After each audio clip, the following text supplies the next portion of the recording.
Tell me about where you grew up. What was your house like? My house, I thought my house was big, but in retrospect and looking at it years later, it was small. Um, it was a brick house. Most of the houses in Australia at that time were brick houses with red roofs. So, it had a lounge room, which was very proper, and then it had a dining room, kind of family room. And by the time I was born, they had added on to the house at the back a big breakfast room and a bedroom, which was eventually mine, and another big bedroom that had three boys in it, and another bedroom out on the veranda that was Dad's, where he used to sleep sometimes. So I guess it was bigger by then, and I thought it had a big backyard. It had a chook yard, a chicken yard, and fruit trees, apricot trees, nectarine trees, peaches, no apples, not cold enough for apples, um, passion fruit vines. Nice. And Johnny and I used to write our names on the green passion fruit, so then no one should touch them, because then when they went purple, the name would stand out. But of course everybody did touch them, including John and Paul. But we love passion fruit, and it had what we called the wash house out the back, which had, and this was also an addition, um, had a shower and a toilet, which was really good because they had all these boys, and then me, and it had a shower in the wash house, but it was only cold water, so hardly anyone ever used that. But it had a copper that you used to boil water and wash the towels and sheets and stuff in that. And it had an old Thor washing machine. An old what?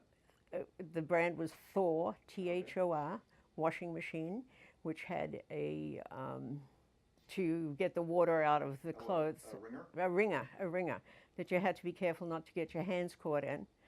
And it was an electric washing machine, which was pretty special for Mum to have that at that time. Yeah, and it was good. It did a lot of work. And two cast iron tubs there. We used to wash the dogs in the tubs. It was a good wash house. It was a good wash house. And then, line to hang no dryer or anything, line to hang the clothes with clothes props, which would break occasionally and all the clothes would fall down in the mud. And then the clothes prop man would come around every now and then. Clothes props, selling clothes props. Walking with these long wooden things. So I don't know, what's a clothes prop? A clothes prop? Yeah. Well, you've got the line that you hang the clothes on, right? Right. So, and then it's got two brackets at the end, and that go like that at the end of the line. Okay. But when you put the clothes on, the line starts to go down and down and down. So you prop the line up with a clothes prop. Okay. Yeah. And everybody had clothes props, but they wouldn't last forever, and they would break. So he did a good business selling clothes props. Yeah. And there were other men that used to come around to collect bottles and stuff like that. Yeah. They'd walk down the street singing out what they were after, and they'd pay you a few pence, but then you had to buy the clothes props and stuff. Yeah. I used to like doing the washing. I used to help Mum do the washing. And then I ended up doing the washing most of the time when I was a little older. About, 10, 12, something like that. Okay. Yeah. And that was fun. And, you used to put the hankies down on bushes so the sun would bleach them and all this stuff. So my house, I don't know if that's a good description, but anyway, That's a great description. that's what the house was like. How many bathrooms? One bathroom inside, and then that one toilet out next to the wash house. So a lot of people sharing that bathroom. Yeah, yeah. And at that time, they didn't have a shower curtain. It was it was kind of more English. It was like you had a bath. Um, unless you wanted to have a cold shower out in the wash house. So people usually had baths. They didn't have showers at that. Yeah, well, I used to have a shower, but the water used to go everywhere. I used to get into trouble. Yeah, so you'd end up, washing down the bathroom. But I was like a different generation. I was like, I was just coming into a different age kind of thing. Right. From John was 7 years older than I, and then Paul was 14 years older than I. So, I don't know if they had showers or not. I don't know. They probably did. I don't know. Do you think you got away with more because you were younger and a girl, or do you think they were stricter with you? I think that Dad tried to be stricter. Mm. I think that I was pretty wily. So I think I got away with more things. But he used to wait for me. We had a kind of a picket fence at the front, Yep. a red and yellow fence with a swing gate, and he used to wait for me to come home, like 11 o'clock at night. He'd be leaning on the gate, waiting for me to come home. I'd be in trouble if I was late. But then kind of gave up on that, I guess. I don't know why you gave up on that. But what happened if you got in trouble? Was grounding a thing back then? no, you just kind of get yelled at. What do you think you're doing? And I'm going to take you down and have you talk to Father Wallace and all that kind of stuff. Wow. Father Wallace was the family friend, Monsignor Wallace, actually. Great guy, absolutely a great guy. Thomas Oswald Wallace, good friend. And when he was younger, he used to go on vacations with them.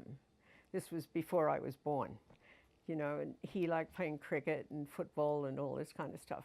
So my brothers and Father Wallace and Dad used to play cricket when they went. They used to go up to the entrance, which is up near Gosford, north of Sydney, about 100 miles.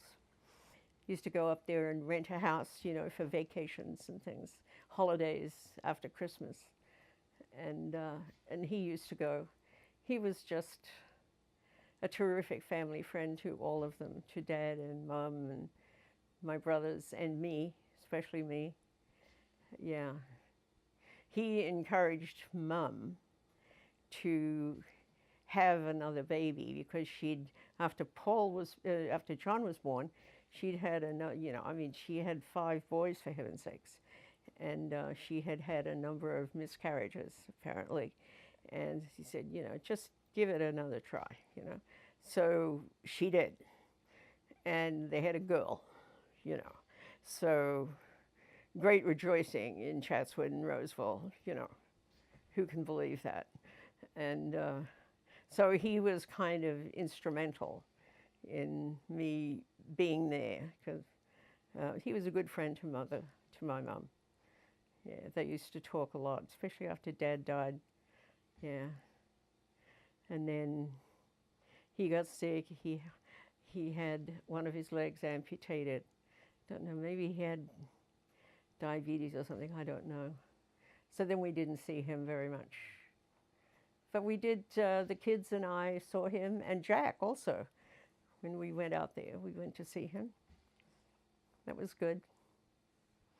So I don't know what I was talking about. How I got onto him. That's all right.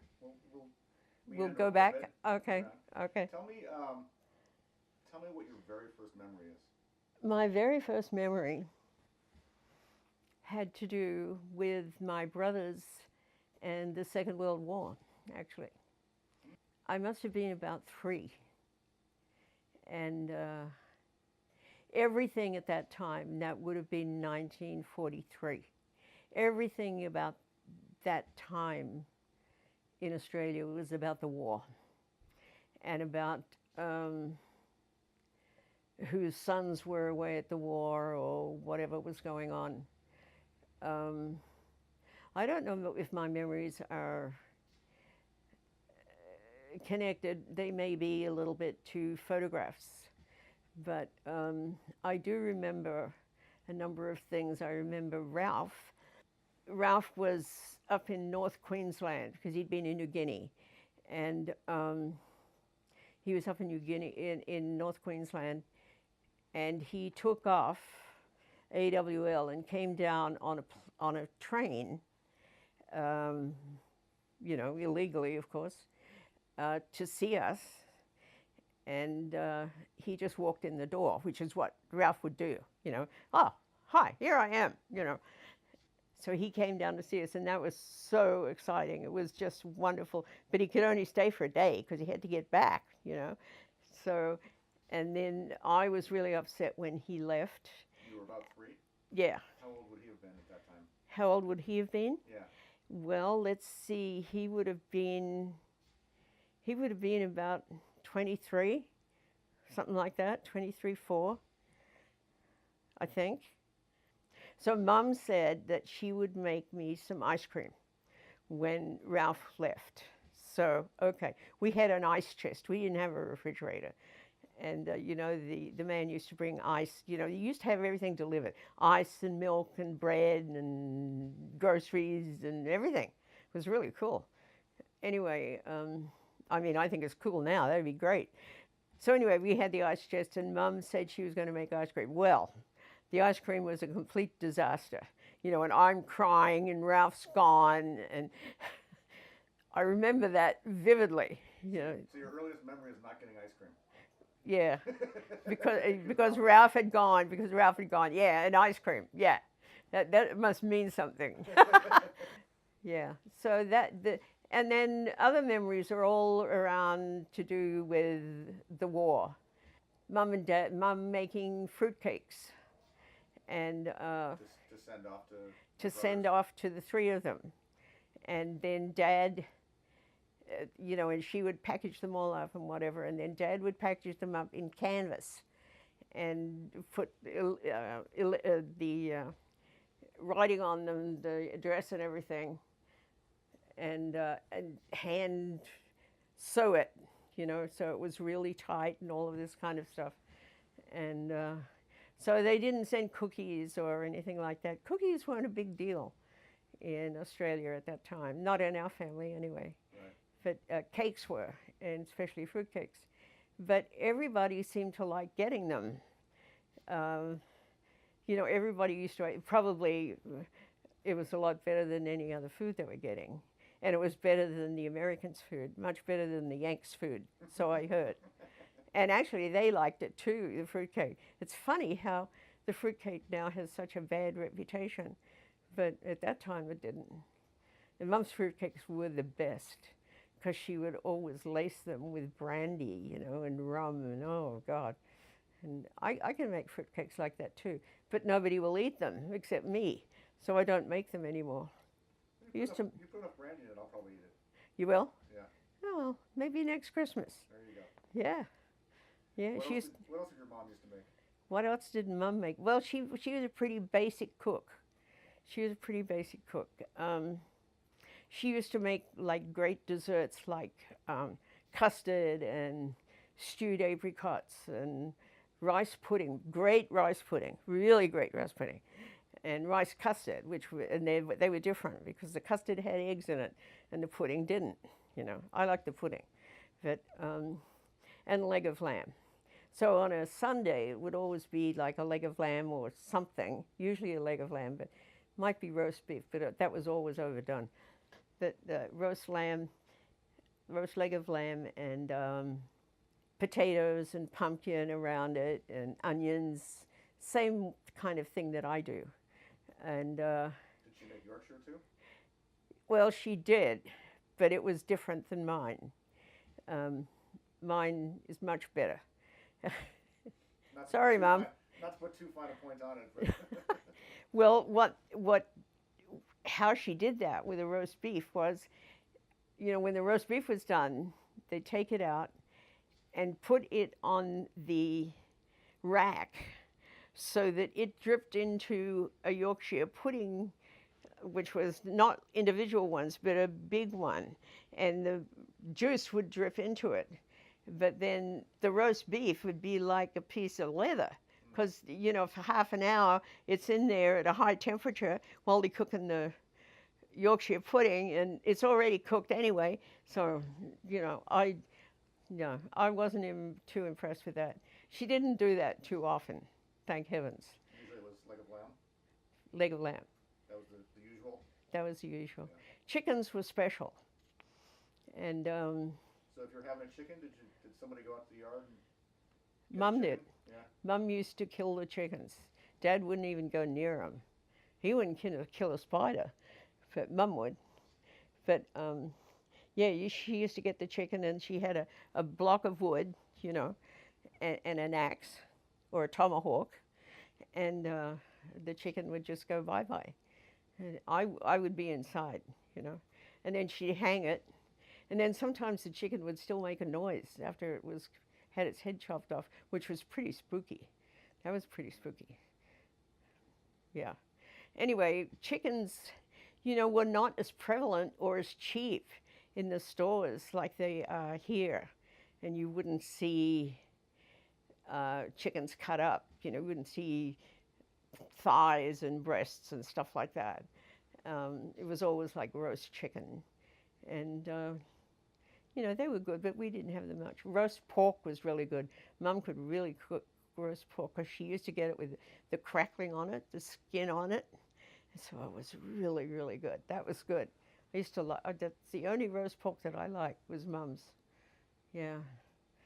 And then, you know, Paul, when he came down from Queensland, he used to send turkeys down for Christmas, you know, if they were coming for Christmas. He was a teacher at that time, so he had a long vacation.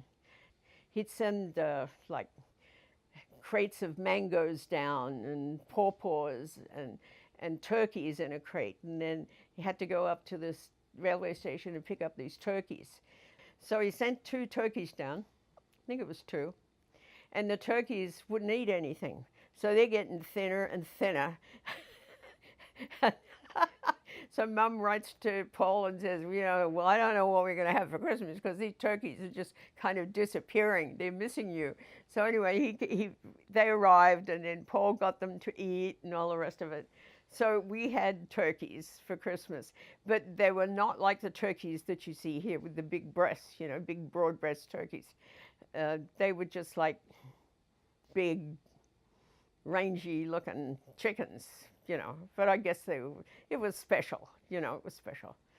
And Christmas was always special. It was really exciting when Paul and Meryl arrived with the kids, with the 3 kids, 3 little boys, and great, great kids. Yeah, and Paul was great. He was a great dad. And he was a good brother too. He taught me to dance, Paulie did. Oh, really? Yeah. What dance did he teach you? Jitterbug. Really? Yeah. He used to teach in the city, in Sydney. Yeah. Yeah. Yeah. He was really good. And he liked music and stuff like that. Yeah. I went up there a few times. First time when I was 12, I went on a plane. They sent me up for a few weeks in the school holidays. That was exciting. Really? They sent you on a plane? Yeah. What year would that have been roughly? When I was 12, that would have been like 52. Wow. So, yeah, that would, you know, you had to I had to fly to Brisbane and then change planes and fly to, where were they? I think they were in Mackay, and then fly to Mackay. So was this a prop plane? Well, the second plane was a prop plane, and I thought I was going to be sick because it was really jumpy. You know, the plane was moving around, and I'd never been on a plane before, and I was by myself. It was fun. It was exciting. I bet. Yeah, yeah. Maybe that's where I got the travel bug. Who knows? You know, but and then that was fun to be up there. I used to go riding on Meryl's bike out to the beach, although the beaches in Mackay they're not really swimming beaches. You know, they've got lots of blue bottles and, you know, that sting you, and lots of other stuff. Not much surf. It's kind of flat. What did you do about things like blue bottles? Like you just didn't go in the water, or? Well, you tried not, you tried not to get stung. Yeah, you didn't go in the water, or you dodged them. You watched out. And sometimes if you were in a pool in other places, like down in Sydney, there were blue bottles everywhere. If you were in a pool, you know, most of the blue bottles would not get through, but some would. And I forget what you used to put on them. There's a stuff called bluing, which was a little, which is like, I guess, to make your white sheets white kind of thing, you know. And it's like a little compact, round thing that you put in the water, and the water goes blue. But you could rub that on them, and that was supposed to help. I don't think anything helped. It just, you had just to wait until they came out. But, you know, a lot of people who got stung a lot, they were in a lot of trouble. That actually worried more about sharks and things like that. Were there a lot of shark attacks when you were a kid? There was some, and there was some in the upper reaches of the harbour, not too far from where I lived. There was a kid taken, she was like paddling in the water, and she was pulled under and taken, and that was pretty scary. That was pretty scary, and I think I don't know that there's more now. I think they get more publicity. So tell me about your dad. Tell me what you remember about your dad. Oh, my dad. He was a pretty cool-looking guy. Yeah? He was a cool guy. He could play the piano. He could sing Irish songs. What would he sing? Oh, When Irish Eyes Are Smiling, and, you know, all that traditional kind of Irish stuff. He loved to read. He was pretty much self-educated. We had books everywhere. We had also in the backyard a shed. We called it the shed. It was like a small house. It was like a one-bedroom house. You know, it had a roof, you know, with tiles and all that kind of stuff. And it was full of cedar bookcases that were full of books. He had Charles Dickens, he had Shakespeare, he had everything. He had a revolving bookcase in the lounge room full of books. And he had left school when he was like about 12 and was raised by his aunt, Auntie Eiley. He just read and taught himself everything. He always looked really good.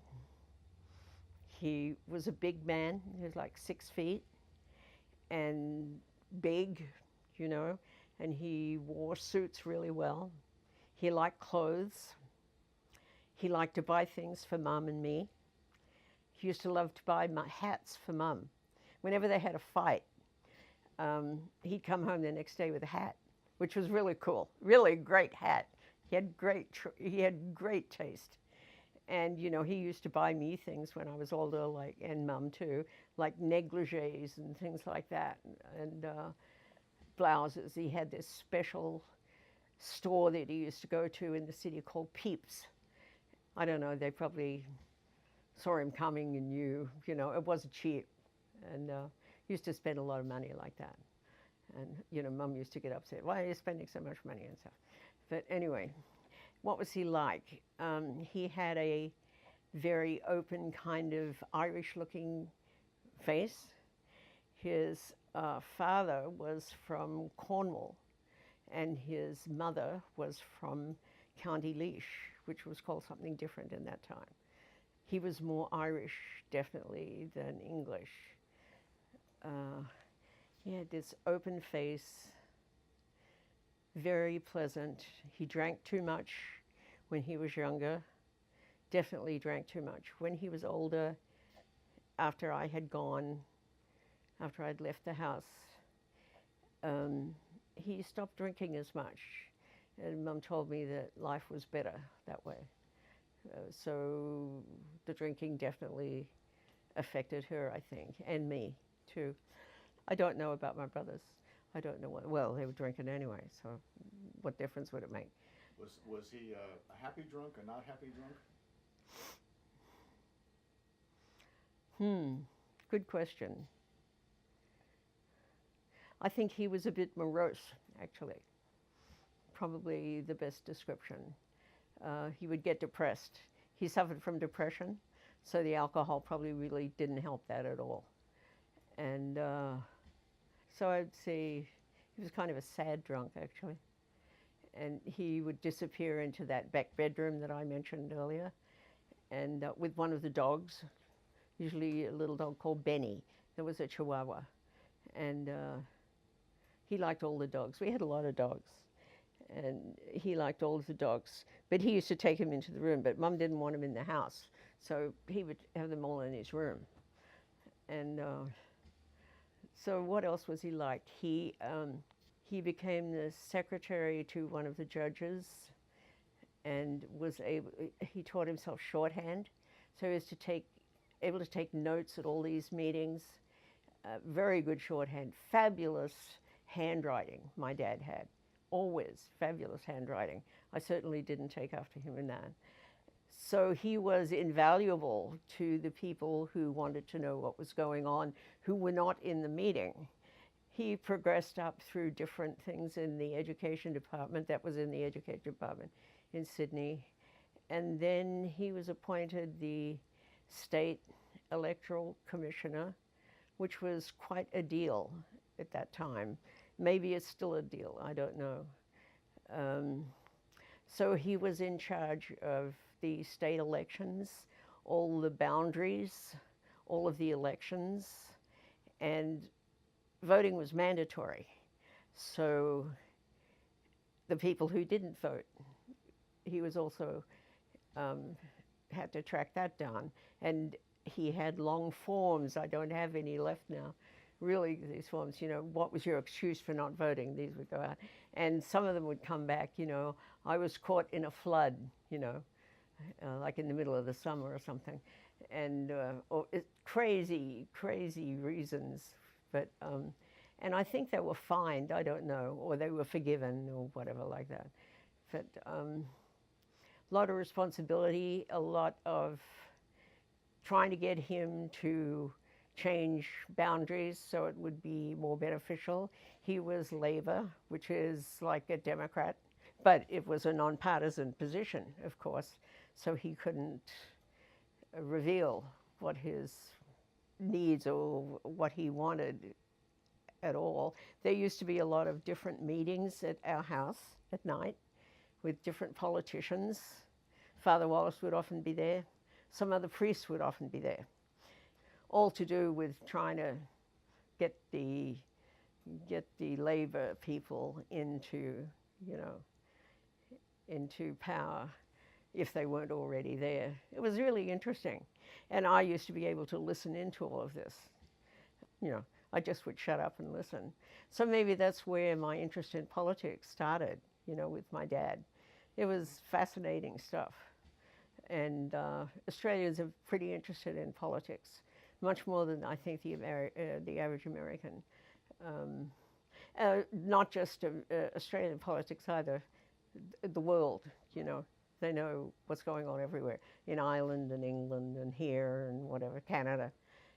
So anyway, Dad, let's see. I think he had quite a few hijinks when he was younger, before I was born. The Harbour Bridge was not there. It was built about the same time as Golden Gate. And so there was a ferry, because we lived on the north side. And apparently, he used to go drinking with his buddies, and then he had to race to catch the last ferry across. And then sometimes he would miss and end up in the water down there at the quay. So I think that happened quite a few times. Trying to jump on the ferry and missing, and there you go, you're in the water. And so I don't know where he stayed that night, but whatever. Or maybe there was a way around somewhere out through Parramatta or somewhere, I don't know. What do you know about his childhood? About his childhood? Yeah.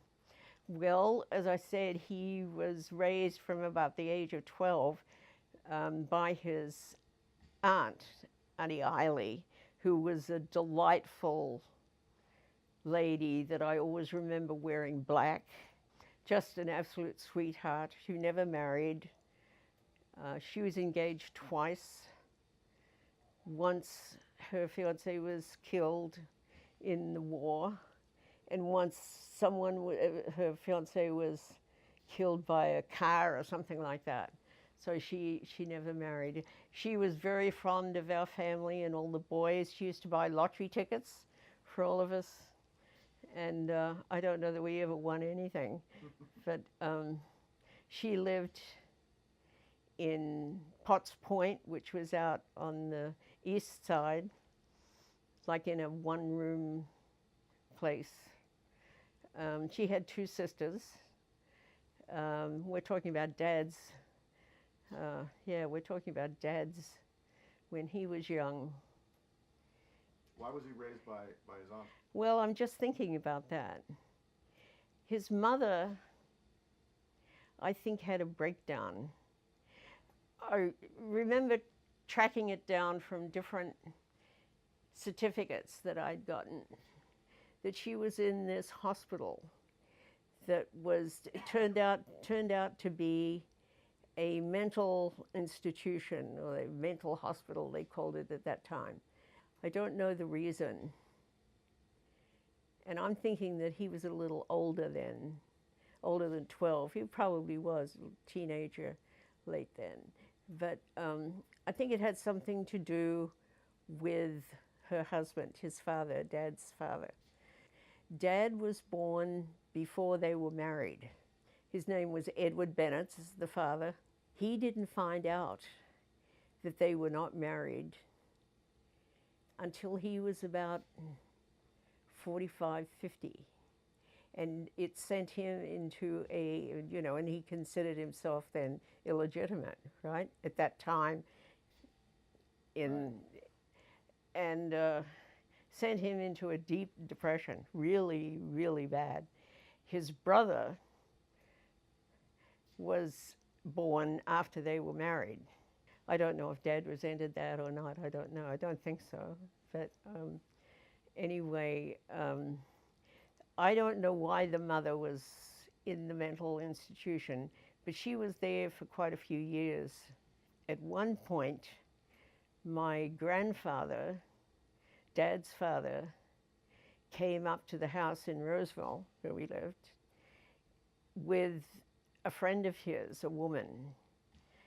And they came in and Dad ordered them out and told his father that he was never to come here with a woman again like that. I mean, he just read him the riot act. Were they still together at that point, or what was? Well, she was in the mental hospital. Oh, okay. She was in the mental hospital. But Dad, let him have it. And I don't know that I don't think he ever really got over that. I think that was always a problem then. Anyway, so my grandfather left. My grandfather was also a big man, bigger than my father, like 6 foot something and huge. And Ralph has told me that when he walked into a room, he filled the doorway. That's what Ralph remembers. He filled the doorway. Were your grandparents around much when you were a kid, or not? When I was a kid? Yeah. No, I don't remember them. Yeah. I think they were dead. Yeah, these are things that I've heard, actually. Okay. No, I don't remember them. I remember Auntie Eiley, sure, but I don't remember the other sisters, the 2 other sisters. The 3 sisters came from Ireland, like County Laois, and they went to Melbourne on a ship. Now, they also had some brothers. I don't know how many brothers they had, but apparently the brothers also went to Melbourne, but they went out west. And, I've looked at records and things. I've never been able to find them. And these are all your grandfather's siblings? Or some of them your... These are my grandmother's siblings. Yeah. So Annie Eiley was your grandmother's sister? Yes. Okay. Yes. Irish. They were all Irish. Right. Yeah. And so the 3 sisters, there was Aunt Eiley, and I'm trying to think of the other 2 names. One was a fabulous cook who drank too much. And she used to get some really good jobs, you know, in some of these fancy houses out in the East, where there were a lot of people with a lot of money, a lot of Jewish people too. And she used to, it's a big Jewish community out there on the east coast of the harbor, I'm talking about. Okay. And, but then she'd get fired and get a different job because she drank too much. And then the other sister was also a cook, but not, and I'm trying to remember her name, but not as good as the other one. And then Auntie Eiley, I don't know that she did much of that at all, actually. Yeah, she was always bringing things up to the house for Mum to buy, you know, things that maybe she thought that Mum might use and she could make some money. She was such a sweet lady. That's about all with my dad. Let's talk about your mom then. What was Beg your pardon? Let's talk about your mom then. What was your mom like? My mum was really strong, really a tough lady, I think. She was sweet. She was very pretty. She had when she was young, she had black hair and really dark brown eyes, really, you know, dark black brown eyes. And the photographers used to like to take photographs of her. And in the Manly, she lived in Manly with her family. And the photographers would put up photographs in, you know, glass cases near the quay and whatever. And Mum's dad used to get all upset because there'd always be photographs of Mum in these things, you know, and he didn't want that. She was, he had a skating rink in Manly at that time. Ice skating or? No, roller skating, a roller skating rink down near South Stein, which is down the south end of the long Manly beach. My grandfather, John Miles, his name was, that's my mother's father, used to have Mum go there to dance with all of the men who didn't have partners, and she was really good, apparently. I don't know, I never saw her. And she never would let me go skating because she said it was too dangerous. Really? So there you go. But anyway, so she used to do that. He was, I think he was a pretty tough dad, very protective, and you know, didn't want her involved in anything. She was a milliner when she was young. She used to make hats. And so it was interesting, the connection between my dad buying hats and Mum, you know, with hats. She was very clever at fixing things like that. And what was she like? Well, she was beautiful. She had a lovely smile. She was very generous with praise and encouragement. She loved animals. She always used to say that she should have been a farmer's wife because she used to like being out in the garden, you know, with flowers and vegetables and dogs and cats and whatever was around, birds, whatever. But, you know, we had a pretty good backyard, and I think she had a good time there.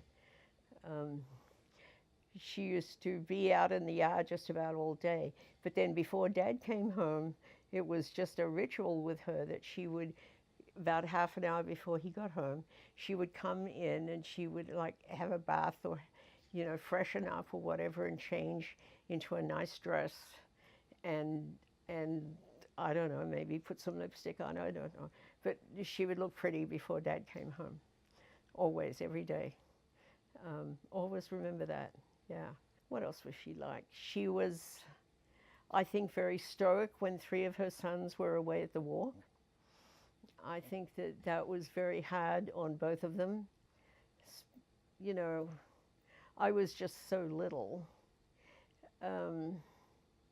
Maybe I was somewhat of a distraction, which was good, I don't know. But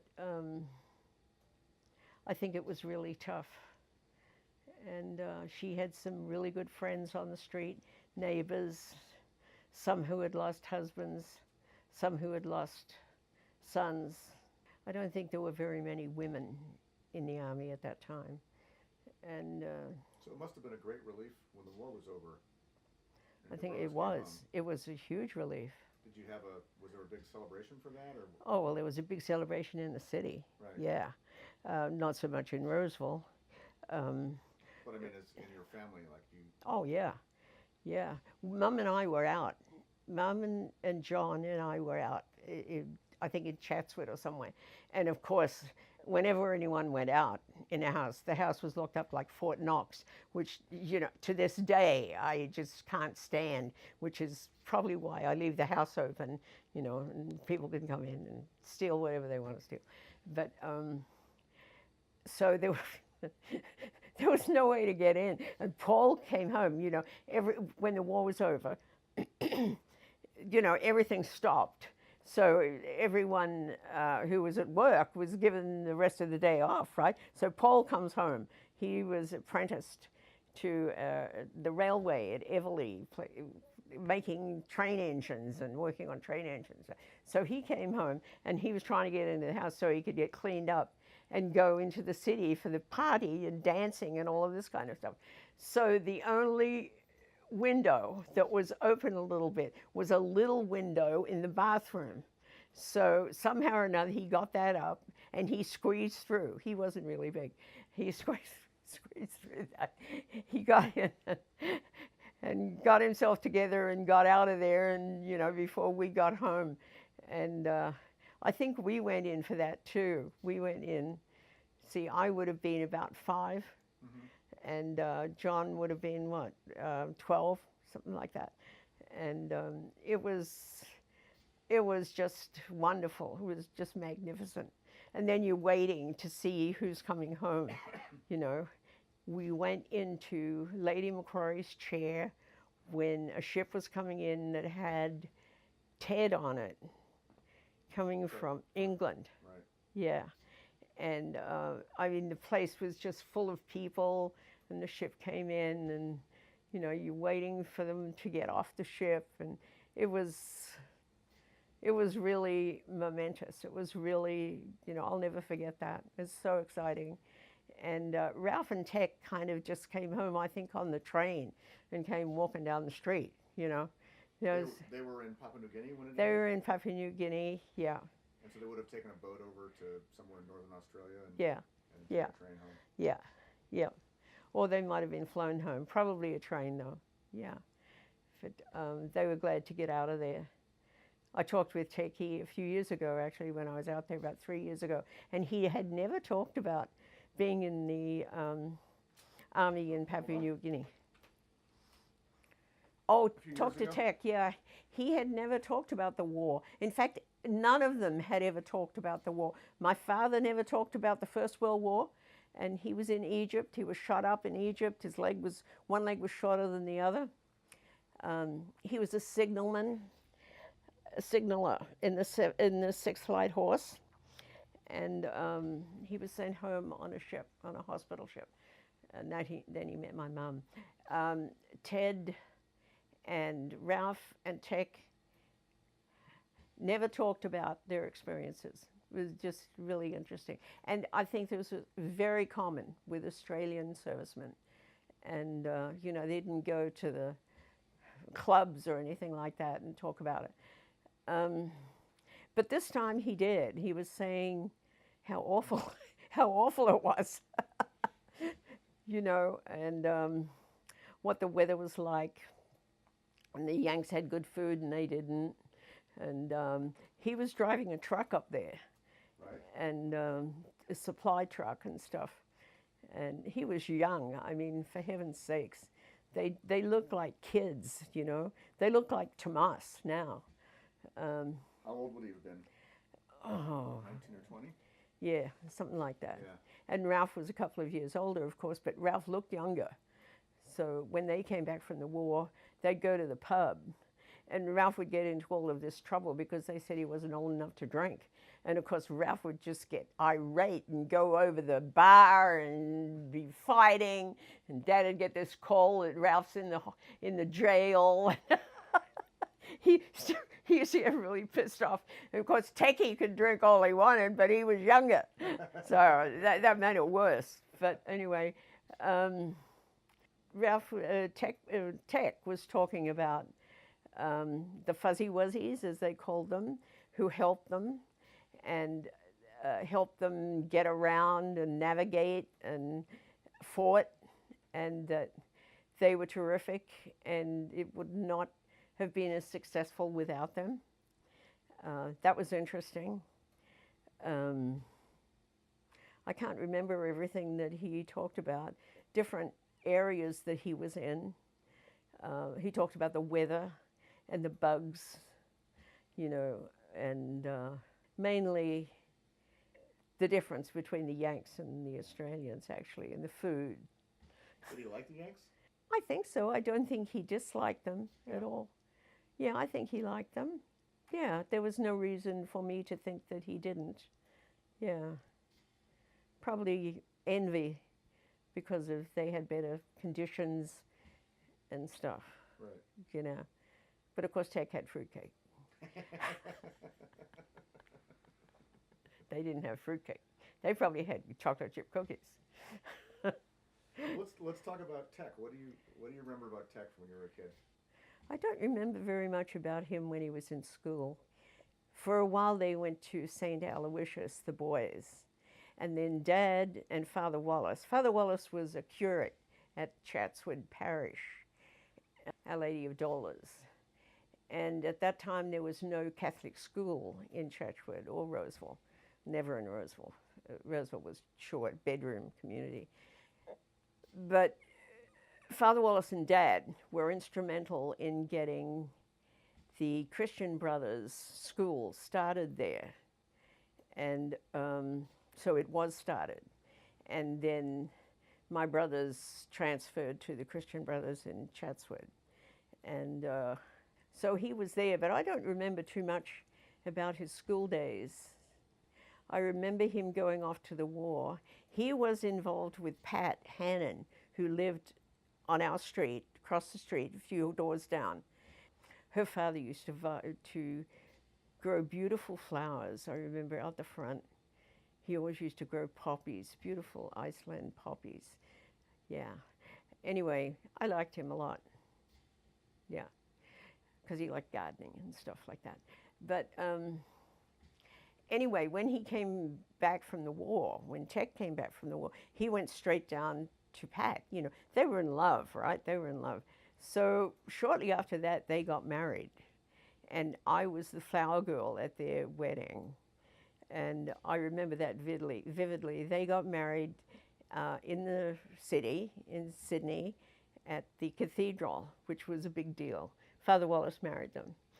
And there's a photo somewhere of me going down the stairs at the cathedral, and Ted is kind of holding my hand to help me down the stairs so I don't fall, because I had this beautiful satin dress on, long satin dress. And it was a very beautiful wedding. It was lovely. Was he the first brother to get married? He was the first to get married, yeah. And they were so young, you know, they were so young. And then shortly after that, they had Michael Bennett, who now lives up in Port Macquarie. And of course, Michael he's about 7 or 6 years younger than I am. So he was kind of more like a brother, because, you know, John was just 7 years older than I. So, you know, we used to play together and stuff. He was a beautiful kid. Michael was a beautiful kid. He's a fun person, Michael. But that was okay. So Tech worked hard. He went to university. He was going to be a lawyer, and that didn't work out. And then he did, I don't know what else he did. And then he and Ted ended up buying a news agency together, which was extremely successful, very successful. Interesting that Ted was kind of the organizer and the CEO, if you wish, and Tech was the one who used to do all the paper deliveries on the bike.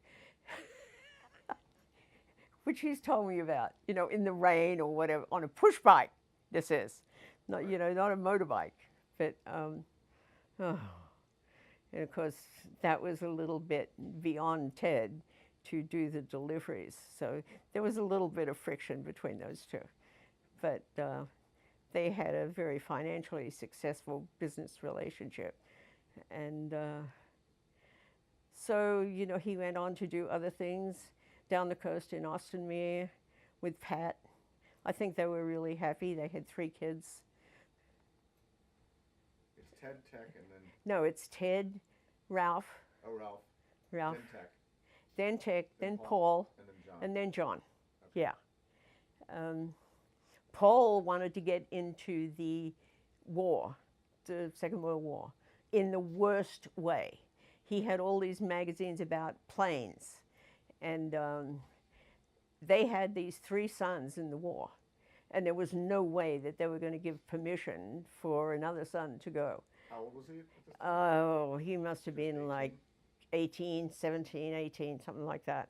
So they apprenticed him, which was the deal to do in those years.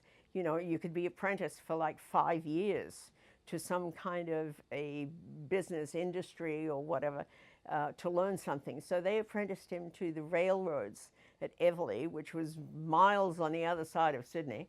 And so he had to leave early in the morning to get there. And to learn about trains and to work on trains. And Paul was very good with all of that kind of hand stuff, and making stuff out of steel and carpentry and all of that kind of stuff. So there was no way that he was going away to the war because he'd been apprenticed legally. And so he used to leave early in the morning on his push bike to go up to the station, the railroad station, to catch the train. So he'd go up the street to Babbage Road. Babbage Road is where, what's her name lives now? Your friend?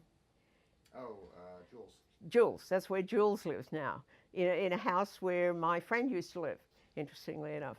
Anyway, there's big gum trees up there on Babbage Road. And Paul was apparently riding along one day, and then he was attacked by a bird, because they were, I guess, babies or something. So, the bird was trying to bite him on the head. So anyway, I remember that. That was a big deal then. And he finally graduated from there, from the apprentice program. He was a football player, pretty good football player. By football, you mean? I mean rugby. I mean rugby league. Rugby league. Yeah, rugby league, not union Right. league. 13 players, right, not 15. And but he was forever coming home on the weekend with cuts and with all kinds of grime and stuff in them. And Mum would be cleaning them, in front of the fire. Polly would be there, and she's like Nurse Cratchit, But anyway, he was pretty good. So anyway, he got proposition to go to North Queensland to play football. So he went to Proserpine, which was a little dinky place north of Mackay. And he went with a friend of his called Bernie Drew. They were both on this football team. So they were both paid to go up there and play. And he also got a job working on sugarcane trains, which were little trains, because, he'd done all this train stuff.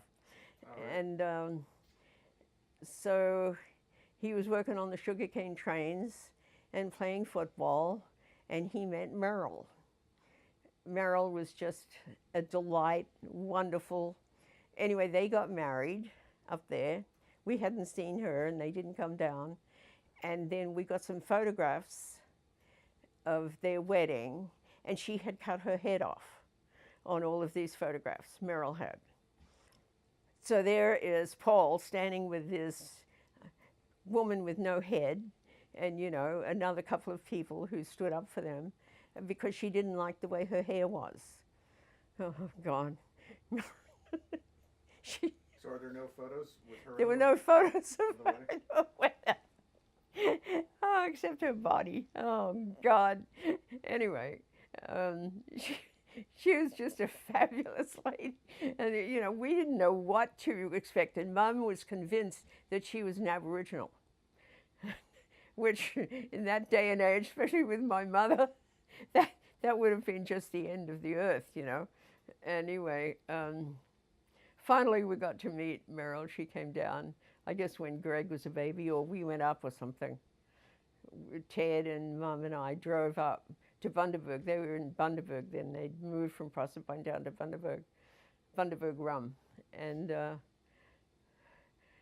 anyway, Meryl was just something else. She used to make all Paul's clothes, everything, pants, shirts, and she used to make all the kids' clothes. And it would just look so professional, like they'd from the store or whatever. And she was a fabulous cook. She was just a wonderful, wonderful person. The nicest lady. Yeah, Mev was just a wonderful lady. Did she and your mom get on?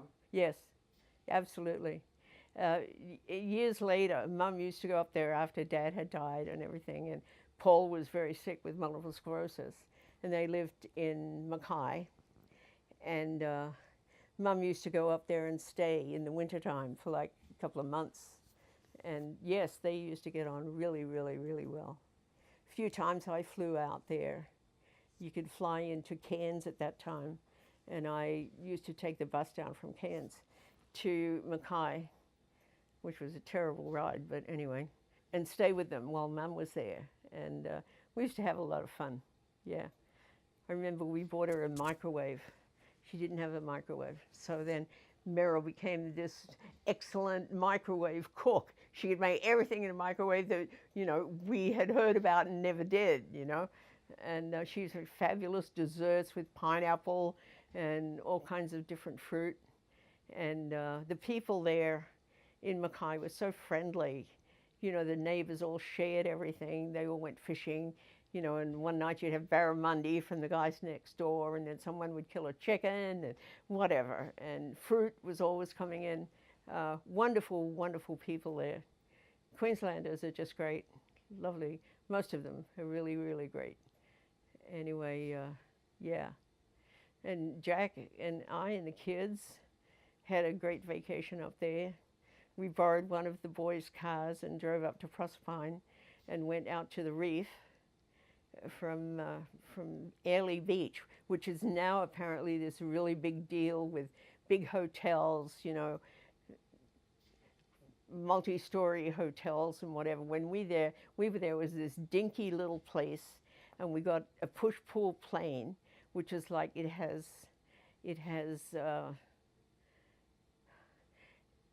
propellers on the front and the back, which is kind of like pushing you and pulling you at the same time to get you out to the reef, and then you land in the water, and then you get out and go snorkeling. It was really fun. Then we came in from that, and we found this restaurant, which was fabulous. It was just the best. And we were all starving. It was really like a first-class restaurant there in Airlie Beach.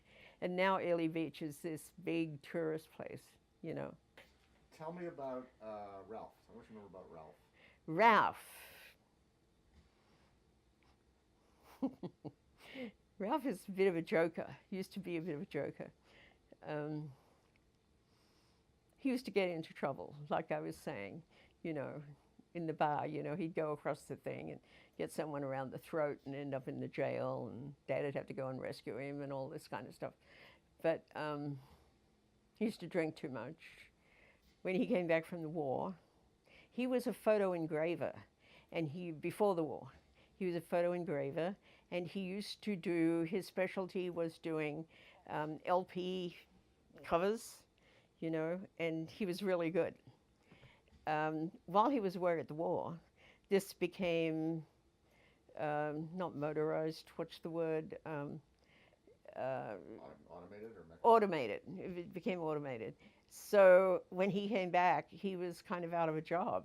So he got a job at the same place doing something. because you had to do that. You know, when the servicemen came back, they had to take them back. But what he was doing was not anything that he liked. So he kind of kicked around with a lot of different jobs. He was also working in a parking facility, you know, taking tickets and stuff like that. He drove a cab. He delivered milk. You know, he did a lot of different things. He was always doing something to make money.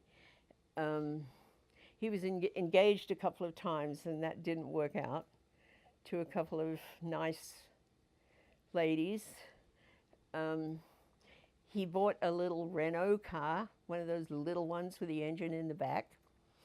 And the one thing that I remember was going down the Moringa Parkway to go swimming at Newport Beach.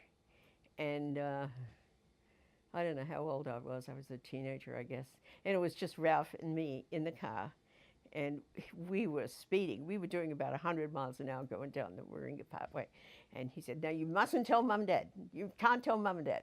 So, okay, I won't tell them. Never did tell Mum and Dad. And but we used to kind of do fun things like that. He was always doing something fun. Yeah. Then he met Edna, and Edna was really nice. She was lovely. She was very beautiful too. She had black hair and dark brown eyes, so actually a lot like my mother.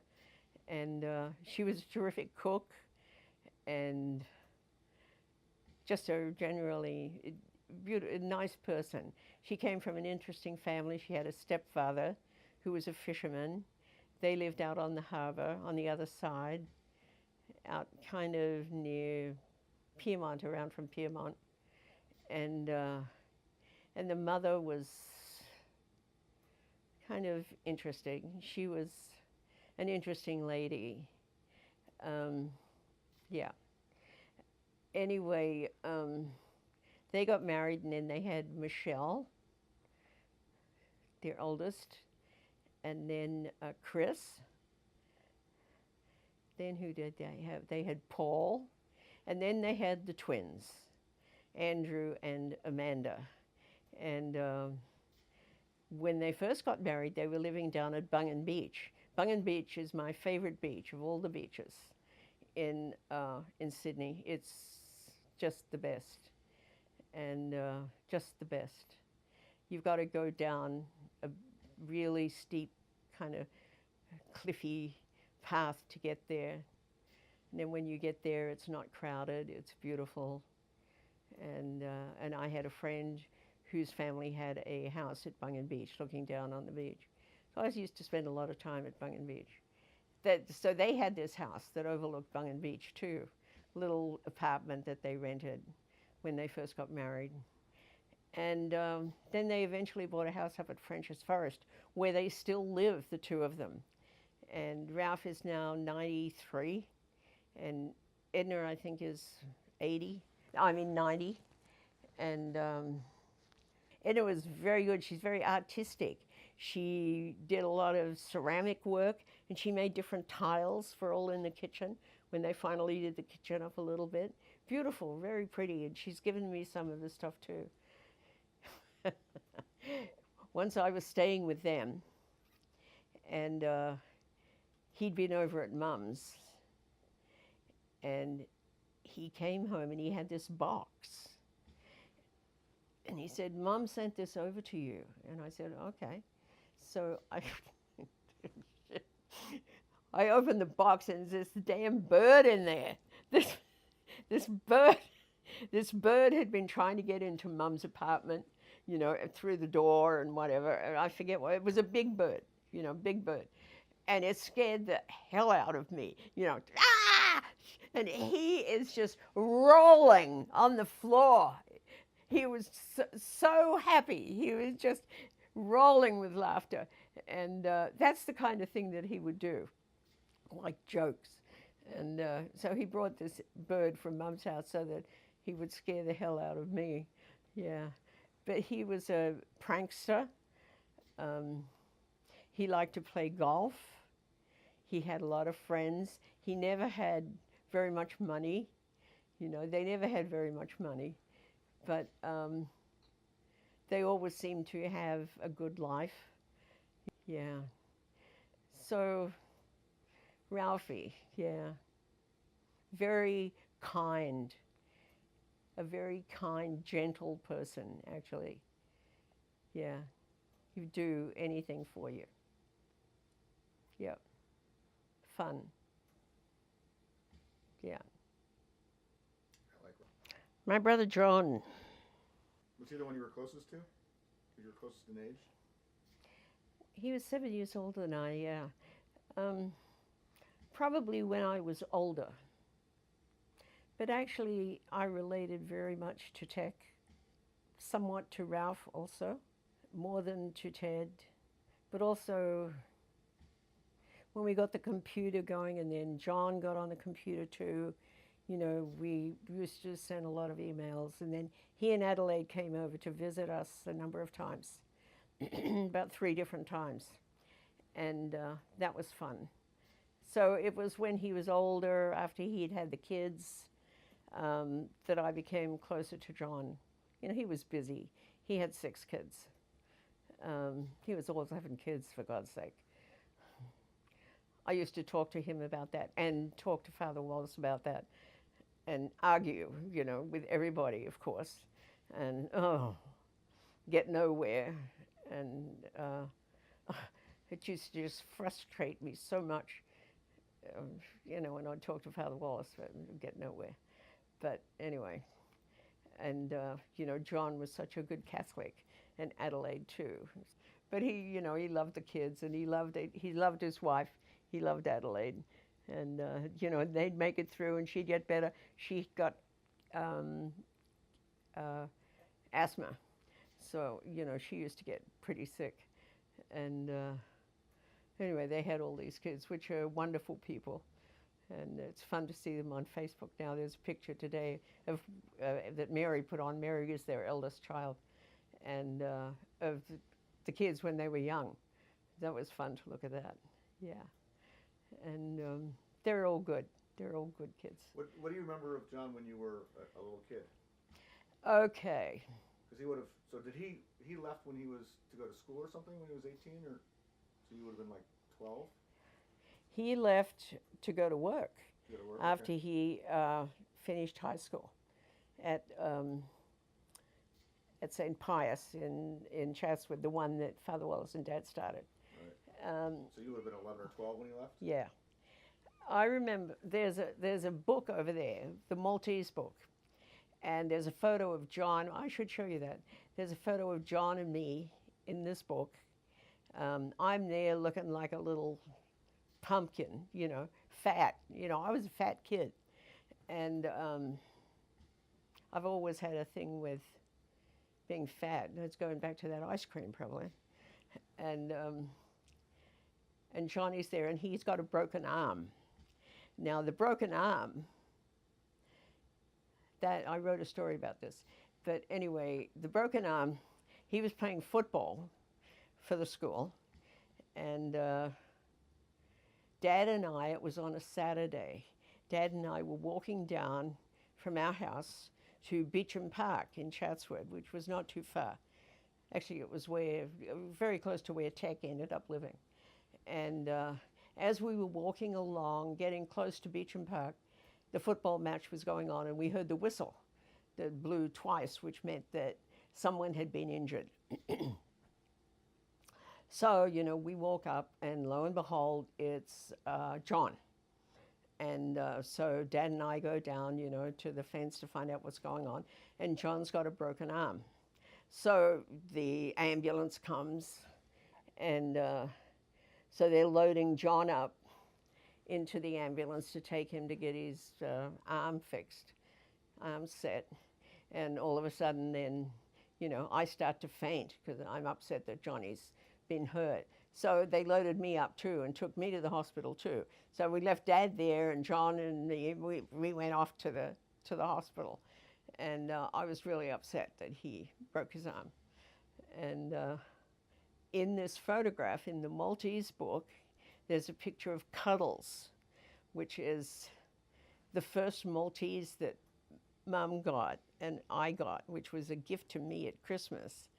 and it was taken like the day before she had 13 puppies or something, some ridiculous number like that. It's in the book. And the book was published, I think, in the United States. And there's a picture of John and me there standing in front of the house, in front of a palm tree with cuddles, and he's got his broken arm. At that time, they got him a guitar, not a guitar, a banjo mandolin. That's right, because that would have been a good, practice for his arm, to try and get his arm back going again. And it did work.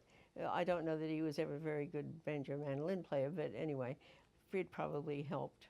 So when he finished school, he went to work for the public service, which was very typical of John. He was very not adventurous, not adventurous in taking a different kind of tack. He actually followed Dad a lot, because Dad was in the public service too.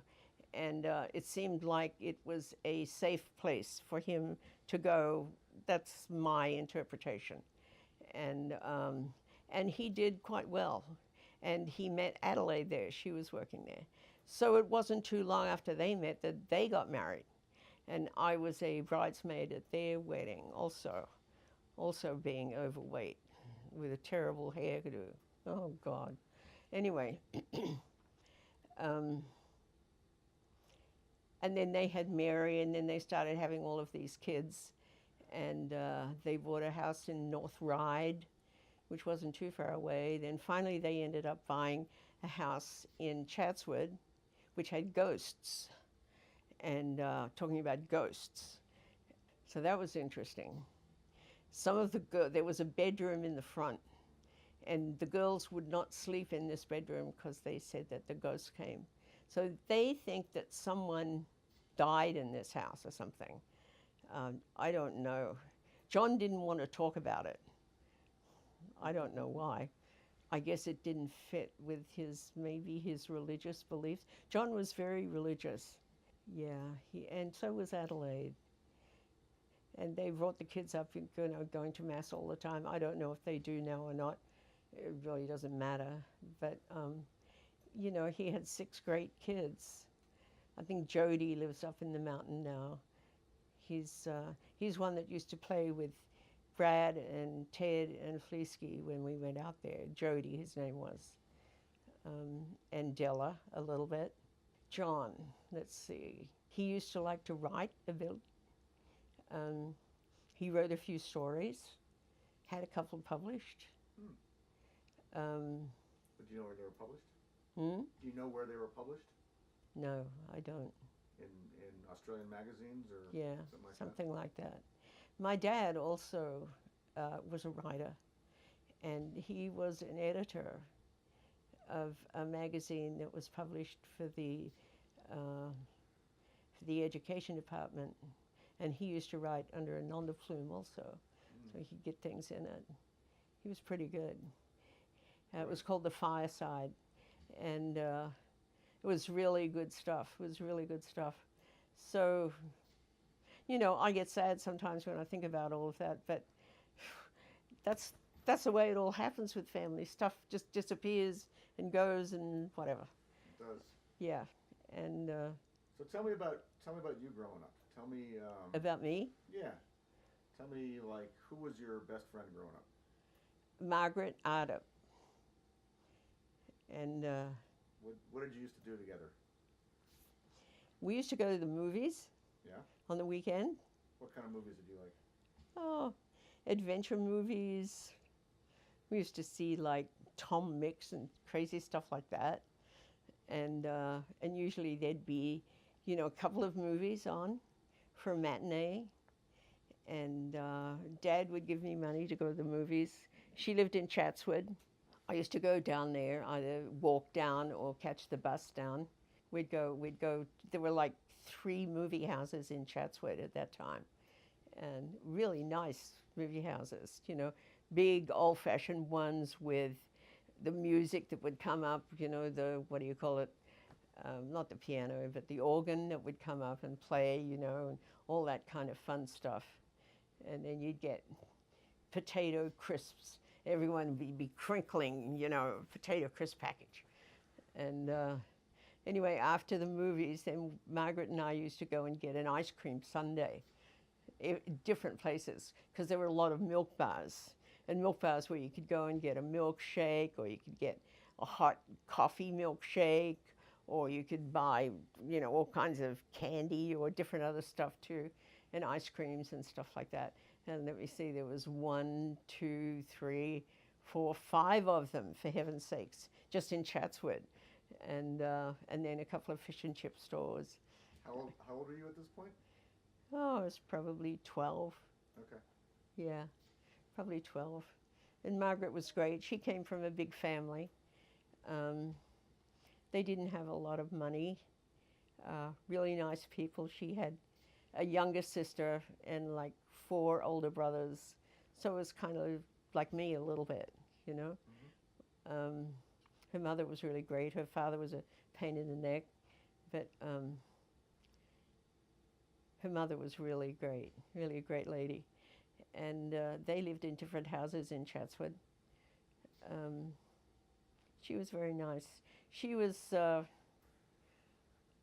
pretty average kind of student, kind of like me, went to Monte San Angelo. And then when she decided to leave and go to Gore Hill College, I decided to do that too, which I think disappointed Mom and Dad. They wanted me to go on to get my leaving certificate. Instead of that, I got my intermediate certificate. And but then, I did a year at the college there, did really well in the college, won a number of awards for English and different other things, which was surprising. It was a business course, and it was good, and I liked it. So I was glad I did that, and then I was able to get a job really easily after I finished that. What was your first job? My first job was with Burns Philp, which was a shipping company that shipped, and I was in the shipping department, which, and Burns Philp was a very old Sydney company, really traditional kind of stuff. You walk in there and it's like you're walking into the 1800s, and there's this elevator in front of you that you go in and then you pull it with the strings, with the cables, to go up. So you got to be strong to get in there, and and it's got mesh and all this stuff. So anyway, I worked in the typing pool for the shipping department, and I had this boss there called Mrs. Williams. Oh my God, she was really, really tough. But and I did shorthand and all this kind of stuff. And I had a couple of guys that I worked for, and got on well with them. And then I had a guy outside of the shipping thing, outside of the office where I was, Jimmy Tierney, who was really keen on me. He was a terrific dancer too. Oh God, he was a really, really good dancer. And Burns Philp used to have this, maybe they still do, this recreation room upstairs. And in the recreation room, they had a snooker table. And they had, like, what do you call a snooker table here? You call it, I forget. A pool table? Pool table, yeah. And they had table tennis, and they had darts. So anyway, Jimmy Teeny and I teamed up. We were the male and female ones. We were the go-to ones, and we won everything. And we played doubles this, and he was a lot of fun, and we were really good. Yeah, I think he was really keen. He used to go and meet Dad at lunchtime, and whine to Dad, why won't she go out with me? And Dad would come home and say, why won't you go out with Jimmy Teeny? He's a nice guy, nice Irish guy. So why wouldn't you go out with him? Well, I didn't love him, He was a lot of fun, yeah. But he was a lot of fun. He used to come to the beach. He used to live way out the other side, and he used to come out on the weekend to see me at the beach. He'd find out where I was going, and then he'd show up. And I just wasn't into him, That's just the way it was. He was just a really good friend. Yeah, he was a really good friend. He was always a good friend. I've often wondered what happened to him. I'd love to know. Yeah. Yeah, he was a great guy. Who was your first boyfriend? My first boyfriend was Ted Terrell, about 16, 17. And he was my boyfriend for a long time. And I was engaged to him. And then that was broken off just before we were going to get married. And that was pretty devastating to me. Johnny really helped me with that. I can remember sitting out the front on the veranda. We had this little veranda. And I was sitting out there crying. I was just crying my heart out, you know. I was pretty devastated. And John was very good and very calm and very comforting. I don't know why he was there. Maybe Mum had called him or something. Anyway, that was Ted. When it was broken off? About 22. Oh, wow. You dated him for 6 Long years? time. Yeah, long time. Wow. Yeah. He's the one whose family had the place at Bungan Beach. Our engagement party was at Bungan. And my photo was in all the papers in Sydney. You know, the daughter of the State Electoral Commissioner. And it was a good photo, too. Interesting. Yeah. Oh, we're talking about Ted, my boyfriend. Yes. Right. There were so many Teds. You know, there's about 5 Teds in the family. And that's not counting him because he wasn't in the family. Yeah, he was a great dancer too. I love dancing. Yeah? Yeah, used to, actually that's where I met him, at a CYO dance, Catholic Youth Organization dance. That's, you know, where all the kids used to go. They'd have dances during the week and they'd have dances on Friday night and Saturday night, you know, at different places. And that was really fun. It was a lot of fun to do that. I loved that. And what would you dance to? it was canned music. It wasn't. There was sometimes an orchestra, but sometimes, you know, it was not a disc jockey. It was just broadcast. You know, Okay. yeah, in a big hall, and a lot of jitterbug, a lot of that, you know, a lot of that stuff. Johnny Ray. You know, a lot of that old stuff then. And a lot of the older stuff from the Second World War too. Especially for things like the quick step and stuff like that. What were the dances you would do? What are the dances? Yeah. Well, the jitterbug was very popular, and the quick step, and I'm forgetting all the other ones now. The twist, and you know, and waltzes, you know, the classic stuff. And Ted was very good at dancing. He was good. He was an only child. His mother was a bit obnoxious, but not too bad. As I look back now, not too bad. Quite a clever lady, actually. I subsequently learned that his father was German, and their name was Heinz or something like that. And they changed their name before the Second World War broke out to Terrell. And this was interesting. I don't know whose decision that was. His father was a fitter and turner, actually the same as Paul, my brother.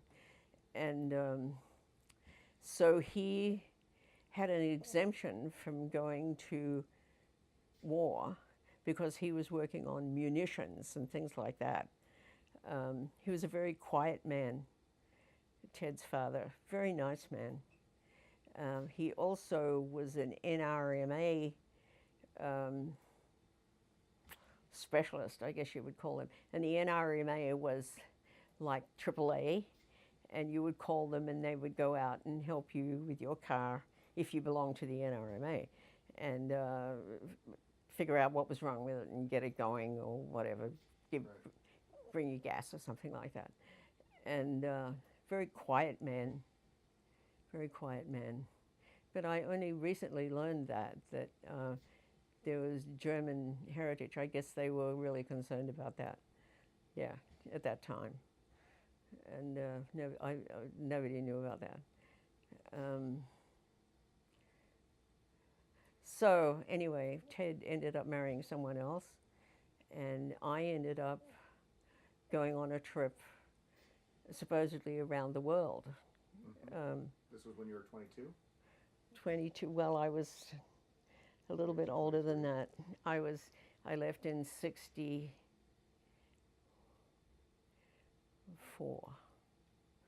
So I was 24. And interesting, I was having dinner one night with Ralph and Edna and their kids, and something came up about this, and they said, oh, well, your mum and dad sent you on this trip. And I said, what are you talking about? My mother and father sent me on this trip. And they said, well, they paid for you to go around the world. I said, no, they didn't. I paid for myself. I did that. And they had no idea. I don't know where that all came from, but that really pissed me off, too. And, yeah, they were, a lot of the family used to think that I was really spoiled and would get special things, but I really didn't. I worked really hard for what I had. I bought a little car, and nobody knew that I'd bought a little car. Oh, and then Ted helped me. He fixed it up for me, and it was a Singer. And nobody's heard about a Singer car, but it was great. It was, convertible, and it had a back seat, though, and it was blue. It was really fun. And Margaret Ardip and I went on a couple of trips in that.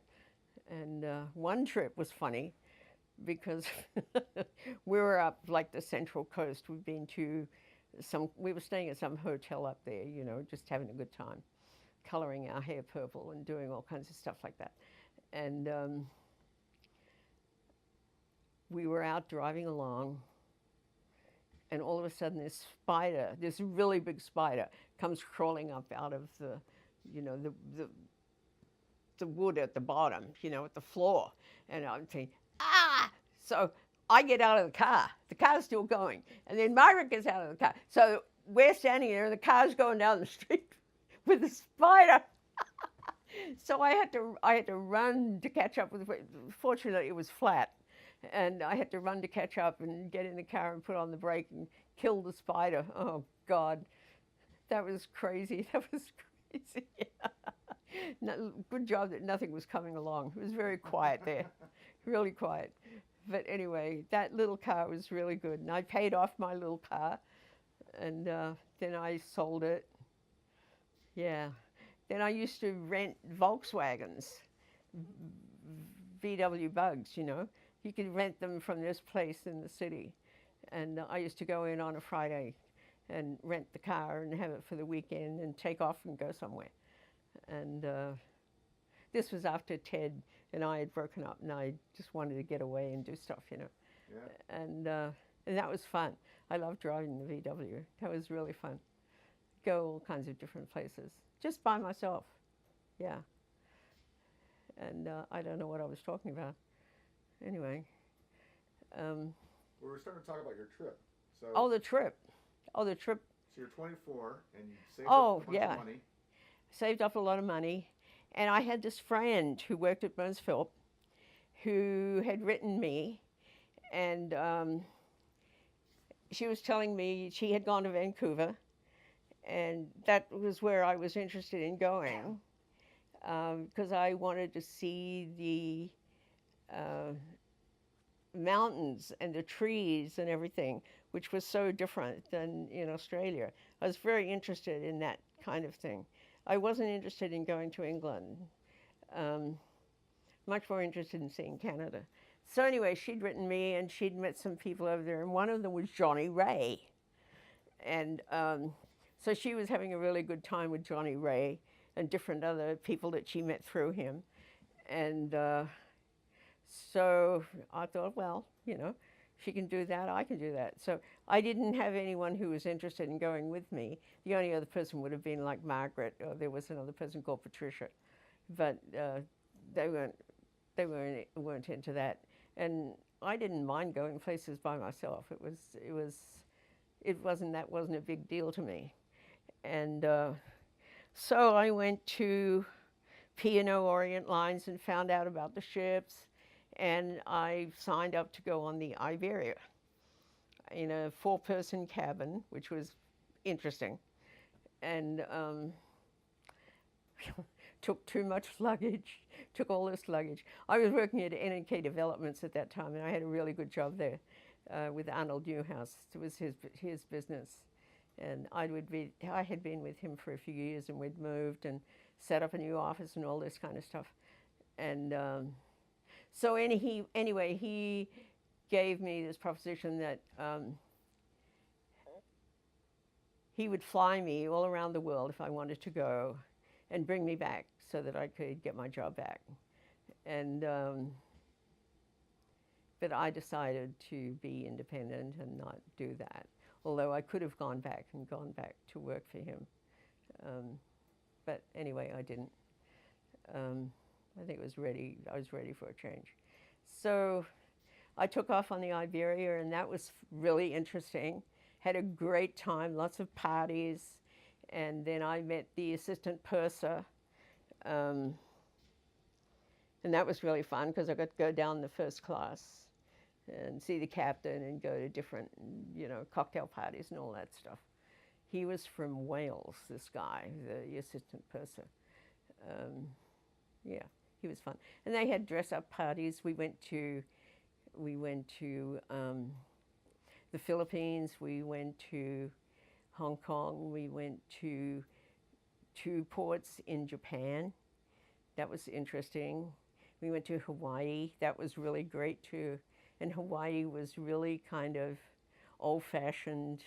This was like in 1960s, and I mean, being on Waikiki, it's so different now than it was then.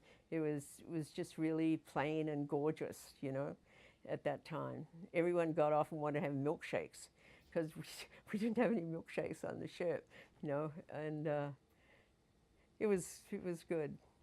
And then we went to, where did we go to then? We went to Vancouver. You went straight from Hawaii to Vancouver? I might have gone to San Francisco. I bet you would have stopped in San Francisco or Los Angeles or something. And then to Vancouver. But I had a deal with the purser, the assistant purser.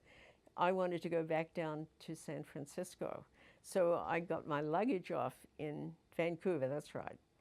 And I left it at the YWCA. All this luggage, oh God, all this luggage.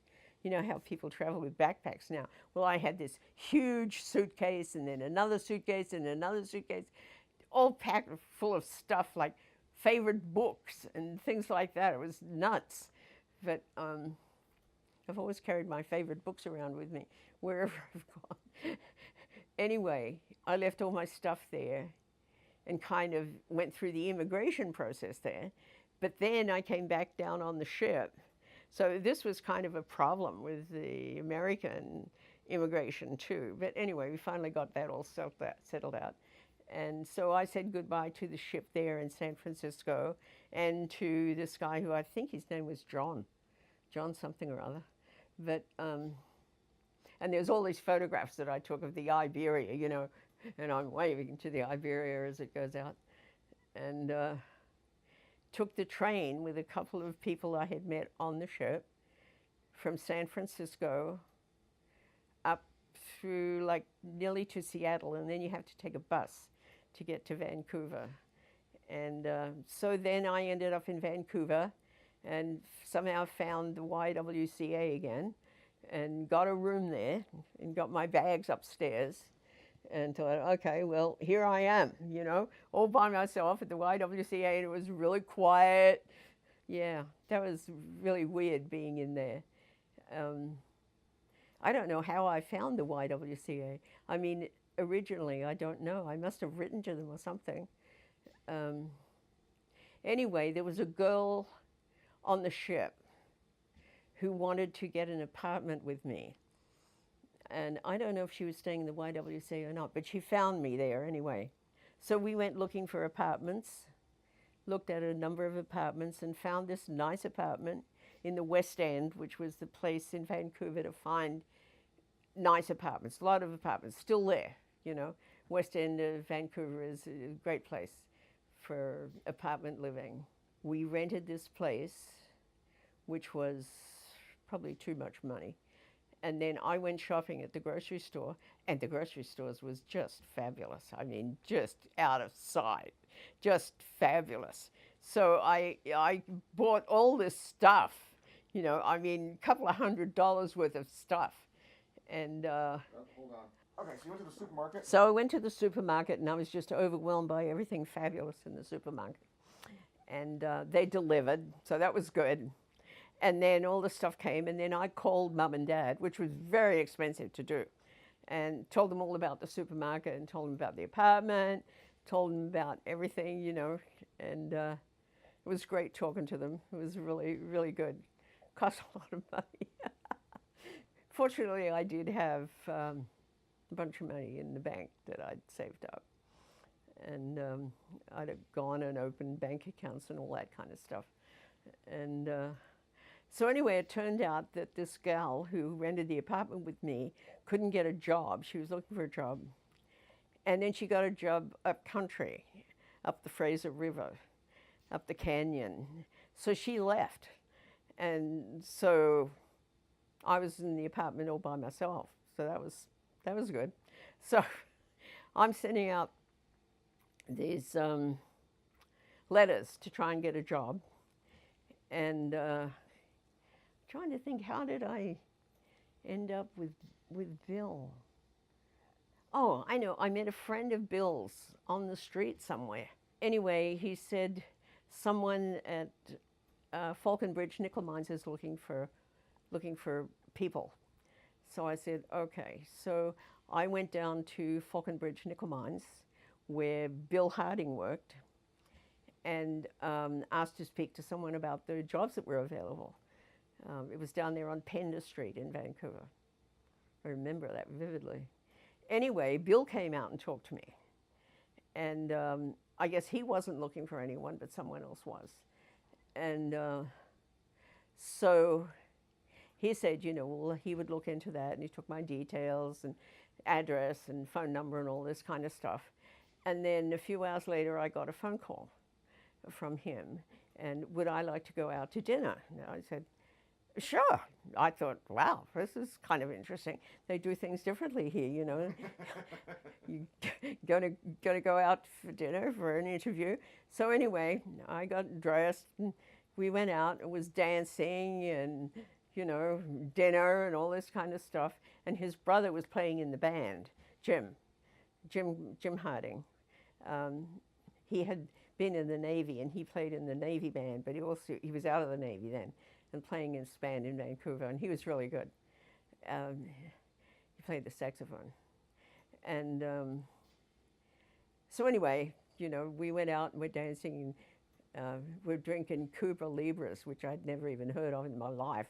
But anyway, and so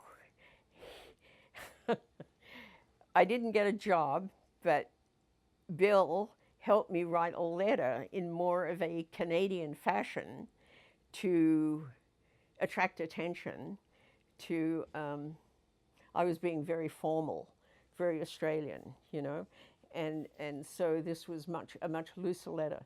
And it was to the Mayor of Vancouver, and in his private business. He had rentals, huge apartment buildings in the West End. And so they called me in for a interview. I sent this letter, and they called me in for an interview, and I got the job. And so that was good. So Bill helped me get the job, even though it wasn't with Falconbridge Nickel Mines. And he was actually very protective of me, Bill.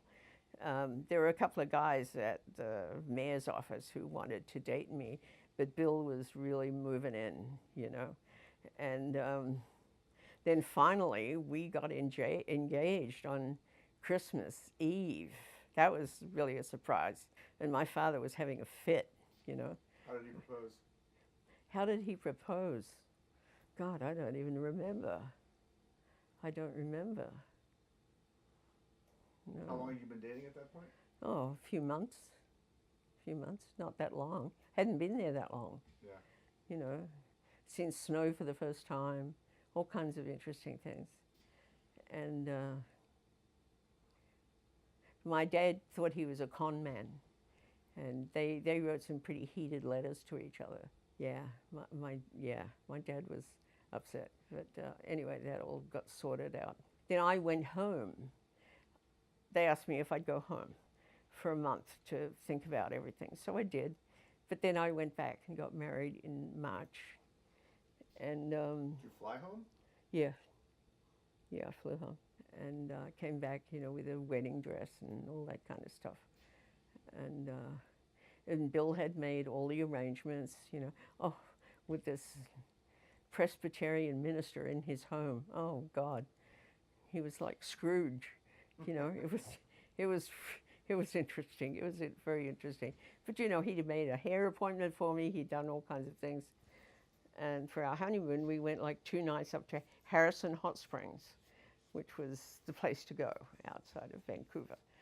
And so that was good. And then we stayed in the apartment for a little while. Then we moved to a different apartment up in Kerrisdale, which was another nice area of Vancouver. Vancouver's such a beautiful place. It's a lovely place. And I stayed on, you know, with the mayor's office. And it was a fun place to work. It was all guys and me. The guys one of them used to like to cook. So he'd cook roast beef for lunch. You know, there was a kitchen there. They had redone the offices. And so he'd cook roast beef with all the trimmings and all this kind of stuff. And you never knew what you were going to have for lunch, you know. It was interesting. And the mayor was a little nuts.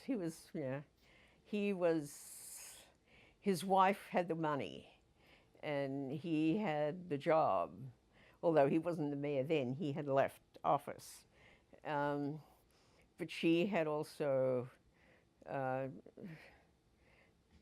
money was in all of these apartment buildings.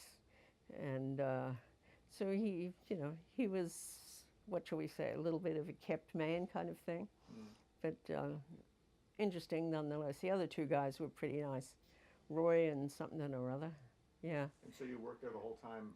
Yes, I worked there for quite a while until I got pregnant, actually, with Fleesky, you know, until I was quite pregnant. Mm-hmm. And then I left, yeah.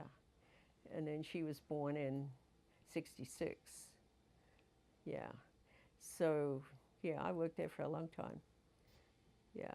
Found a few people who were cheating, you know, money-wise. I was pretty good at all that kind of stuff. And it was good. I remember looking out the window and seeing the first snow that I'd ever seen. Yeah, that was very beautiful. It's really beautiful. Vancouver was lovely. It's still lovely, but it's different. I'm glad I saw it then. So what was Bill like? Bill Harding? Yeah. Very clever. He was very clever. He was a registered and industrial accountant, which is a pretty good title to have in Canada. There isn't a similar one here. He finished that when Fleesky was a baby. He went back to school and finished it when she was a baby. I remember going out and keeping her quiet so he could study, because he'd got nearly all of his grades and everything done, but he hasn't quite finished. So we wanted to finish that. He was interesting. He was a good dancer. He liked country music. He was very fond of his brother. They were a lot alike. I think he'd had a tough childhood. His father was a pain in the neck. Oh yes, his mother was a sweetheart, absolute doll. She was just, I got on really well with her. She was astonished when she found out that I was a Catholic. And yeah, that was kind of embarrassing for her, not for me, but for her. And You know, they were Church of Canada or whatever it is, and and they lived in Edmonton, you know, on the prairies. Um, she was very subservient to her husband, which really grated, I think, and I realized that in later years. Um, he was a real control freak, and he controlled the boys. I'm not quite sure how, and the daughter, Marilyn. What was Bill like? Well, he had to make dinner every night because they were both working and working a distance away from where they lived, and they had to take buses to get home. They were both teachers. And so he used to have to do the shopping and do the cooking and all of that kind of stuff. So that's what Bill did. He had a lot of responsibility when he was young. He was the oldest? He was the oldest. Bill and Jim and then Marilyn. Yeah. For a period of time, I understand he thought about becoming a minister, but I don't think that lasted very long. He liked reading stories too. He was very quick, very smart, you know, good at math, fun to be around. You know, we used to go down over the border on the weekend, listen to country music bands and stuff like that. Go to bars, you know, have a beer, that kind of stuff. You know, he was fun. Yeah, he was fun. Took a few jobs. He stayed with Falconbridge Nickel Mines for a while. Then he went with another mining company. Can't remember which one it was. Anyway, it was up at Steward, Steward, and that was right on the border with the United States, way up near Alaska. And he was up there when I was just about due with Fleesky, but he got back in time. And there was a Christmas party up in the mountains. You know, you had to take a,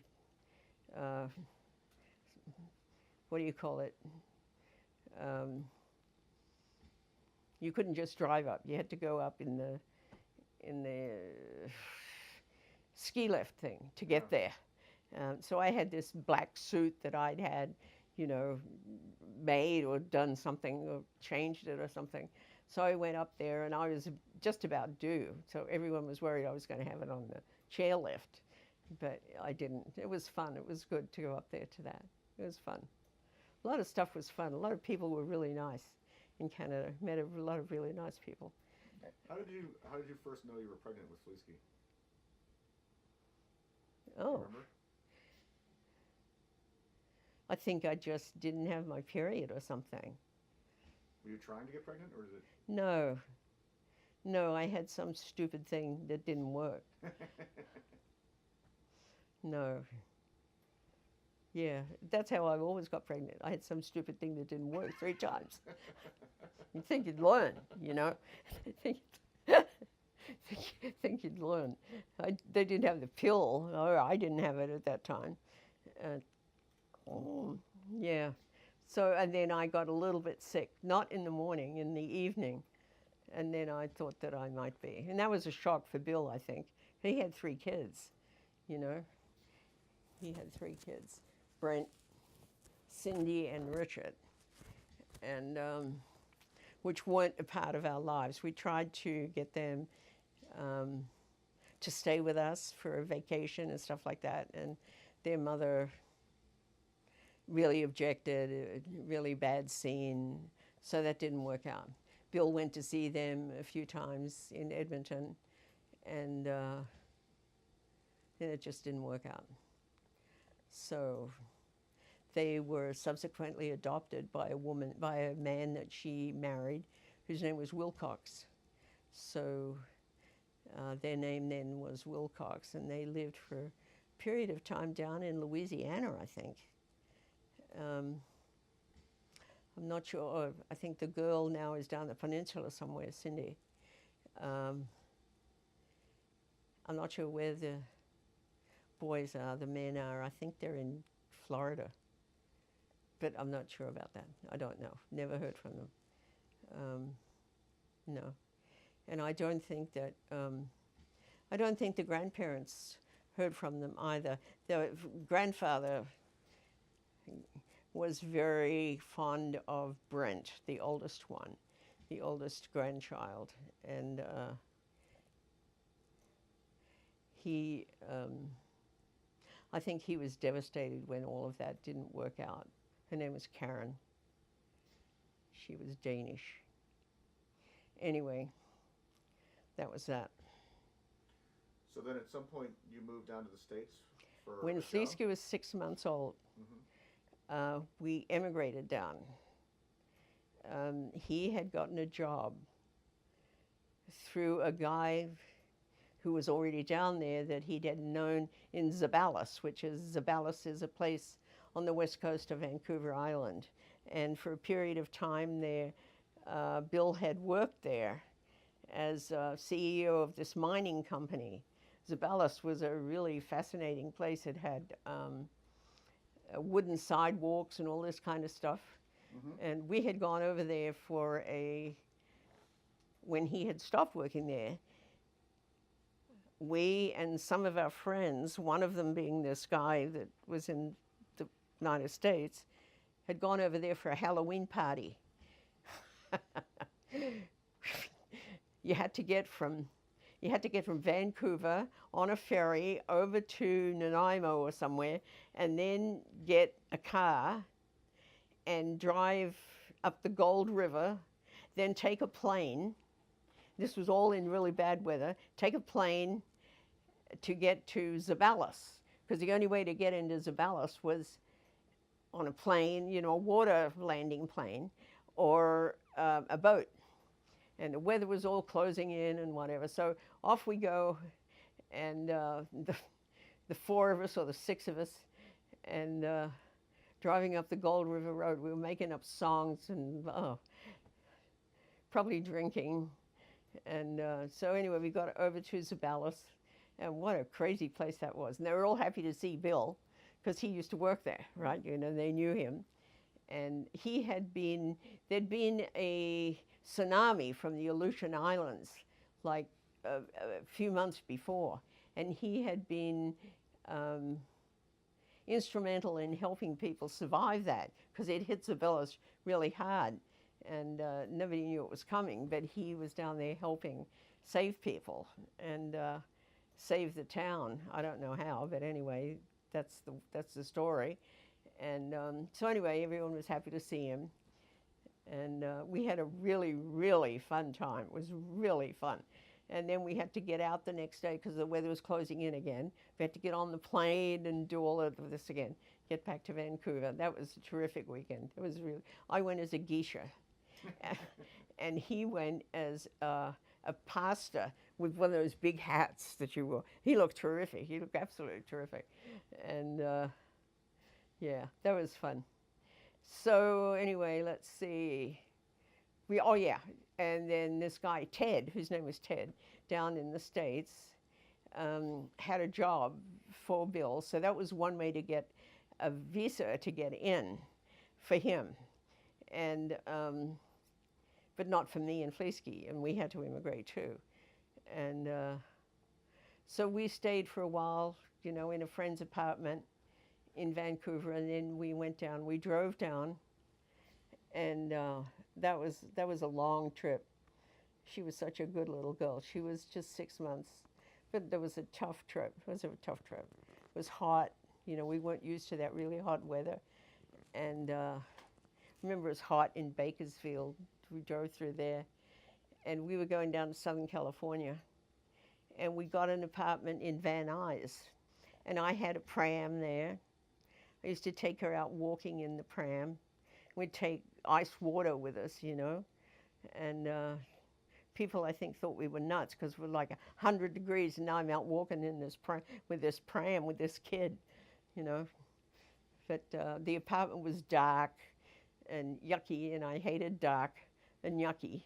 But so anyway, Bill got this job, which didn't turn out to be very good. It was just an avenue to get there, actually. And so he was looking around for a different job, and he got a job down in Orange County. And of course, we didn't know where anything was. We didn't know where Orange County was or whatever. The car that we had bought kept burning oil, more oil than gasoline. It was a Buick. It was a Buick, a purple colored Buick with an aluminum block. And apparently the aluminum block, it was a new thing, and it was terrible. You know, the oil was leaking and whatever. Anyway, we ended up moving down to Orange County, and that was good. It was good to live in Orange County. And then Bill got a few different jobs. Yeah, a few different jobs. One of them was up in Monterey in Pacific Grove, and it was with a company that had retirement homes and a series, you know, a string of retirement homes. It turned out this guy wanted him to cook the books a bit, you know, so you get more money from the government and all this kind of stuff. So Bill had a big thing about that. He was pretty ethical about stuff like that. He was really pretty ethical. Very smart guy. And so that was the end of that job. I was pregnant with Brad at that time. And so then we packed up. We'd been living in a little adobe brick house, and we packed up and left and moved back down further to Orange County, away from Pacific Grove. And that was good. And then Bill got a job with Lycan, Delmar Woven Wood Shades, and that was it. That was really good. He became the CEO. He was the general sales manager. He was everything. And he took this company from a private company to a company listed on the exchange and worth millions of dollars. Lycan was, you know, they got on really well. He worked very hard. We lived there in Orange County for quite a while. Then we moved to not Atlanta. We moved to Georgia, a place called Hull, Georgia, because they were putting in a big factory down the freeway a bit. And Bill wanted to supervise it. So we did that. Then after that was all up and running and everything, the opening, then we moved to New York where they were putting in another factory at Hauppauge. Hauppauge's a place where it means running water in Indian, and the water used to drip all the time in the bathrooms. We had like a three-story house in Hauppauge. It was interesting, an old house. It was good though. His mum used to come and visit us there. That was really good. And so put that in there, and then it was possible it was going to be going international. And we went on this trip overseas to Belgium and England and Italy, and he was looking at different opportunities. It was Delmar International at that point, and he was the CEO of International. But his time with Delmar was kind of just zeroing out a little bit. You know, it was getting old and it was different. And the growth spurt had finished a bit. And Bill had done his thing. So anyway, we moved from New York back to Southern California with a different company. And that was okay for a while. Yeah, then he went with a different company, a different kind of company. They were making these fancy wheels for motorbikes and cars and things like that. I think at that time he was sick, but I don't think anyone realized he was sick. I certainly didn't. And he probably had the brain tumor growing at that time, and also lung cancer too, and because they were connected. And so we moved to San Diego to be with one of these companies. And that's when really it all came together, and he was really ill. And Was he acting differently because of the brain yes, he tumor? was acting differently. It was really weird. I used to have to stand out the front of the house as he drove by to let him know that that's where the house was. But he was also acting differently inside. It was uh, it was just really strange. He was strange, and I can remember writing to my mother, saying that some of the things that were going on. I also called a friend up in Irvine where I used to live, and described things to her. But my mother got the letter, and she was talking to the doctor who used to come to see her on a regular basis. And the doctor listened to the letter and told Mum to call me and told me to get him to a doctor from whatever I had said in the letter. I don't know what I said. So I did that. And I got an appointment with this doctor. And then Bill got to the doctor's appointment, somehow went the wrong way, but anyway, got there. And the doctor called me about half an hour later and said that, and didn't know him or anything. He said he either has had a stroke, or he's got a brain aneurysm, or he has a tumor, and that he ordered all these tests and stuff like that. So that was the start of everything in San Diego. And so we went to Sharp Hospital and went through all of that stuff. And then 6 months later, after all kinds of stuff, many hospitalizations, he died. He died in the hospital. And his parents had come down. They were staying at a place near the beaches, which didn't have a phone connected to the room. I can remember calling them in the middle of the night, and I got, how you get the receptionist, and there's no phones in the rooms. So they didn't want to wake him up, so I told them, well, their son's dying, you better get a hold of them. So they got there. The one thing I'm sorry about was that I didn't take the kids at that time. Really sorry about that.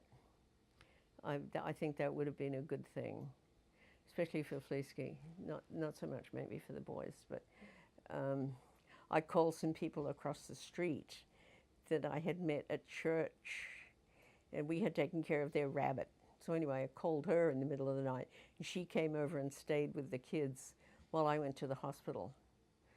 And so I'm sorry that I didn't take Fleesk and the boys down there. Anyway, I didn't. So that was that. That was interesting. I was in San Diego. We'd been there for like 7 months. Hardly knew anyone, except these people across the street that I'd been at church with, who were very nice. Living in this rented house. I didn't have any money. I got some insurance. $30,000 I got insurance, life insurance. So that was good. And then Father grudgingly had lent us $1,000, so that was good too. I was able to pay him back. And then Grandma got really sick after she had a really bad arthritis attack after her son died. She was very close to Bill. They used to write a lot of letters, like 3 letters a week, each of them. I had to take her back on a plane to Vancouver. Another friend from Irvine came and stayed with the kids, and I took Grandma Harding back, got her to a hospital up there. And Grandpa was really angry. He was really angry because he kept telling her, that it was mind over matter, and she had to get up and do this and that, and she couldn't move. But that's what he was like. That's what he was like. Very controlling. I'm even trying to think. He tried to rent a car for some reason. I don't know why he didn't have his car there. Maybe they flew down or something. Anyway, he didn't have a credit card, so he was astonished that he couldn't rent a car with cash. He was kind of upset about that. So I helped him out with that and, put it on the card, and then he paid me or whatever. So is Bill buried in San Diego, or is... Bill was with the Neptune Society, Okay. and his ashes were scattered off San Diego, which we thought was a good thing. I still think is a good thing. And Jack was also cremated and scattered off the Golden Gate from a plane. Bill was scattered from one of the whale watching ships out there. And I have the coordinates of both of them. So that's interesting. Yeah. And and I'm happy about both of those. I think that's the way to go. So then shortly after that, I got a job at the university down there in the psychiatric department doing research for them on grief. Let's talk about your kids. Okay, my kids. Your kids. Tell me Kids. something. The Tell me light of funniest my thing- life. Tell me the funniest thing you can remember when your kids did. Well, Fleesky and Ted dressed Brad up as a little girl once, and I didn't recognize him. That was kind of crazy. He was a beautiful little girl. Wow. He really looked beautiful. Yeah, which was kind of interesting because he was a big baby, he was a big kid. And How old would he have been when this with a happened? big head. Oh, he must have been about 10 or something. Oh, I think we're done. The battery's dead. Okay. All righty. Back to the kids whenever. Next time. That was good. That was great. Thank you.